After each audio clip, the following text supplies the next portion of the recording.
So I'm looking underneath my Minimax for the work done by lazydays, and they're supposed to put, I believe, 5 new screws in, the ones sent by the Extreme Outdoors, and it looks like most of them are still the same.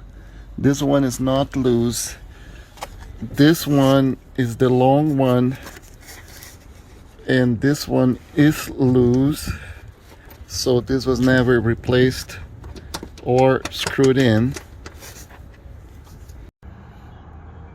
And when you look at the door side, you can see that this one is still the same, so this was not removed or anything, so it's still loose.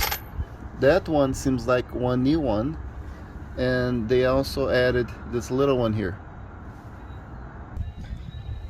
And when you look at the left side, it looks like they did add one here, and this one is still the same that came from the manufacturer. There's no caulking done here, so I just had to add a few more. I looked inside the tank area, and there was like a big crack, which was caused by the screws coming loose, not recently but before.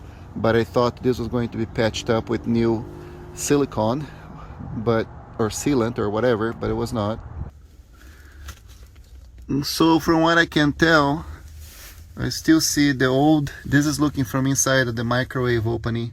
I still see the old screw here that you can see through the bottom, and I can see still this one, which is the one that's loose, and then I don't see any other new screws in.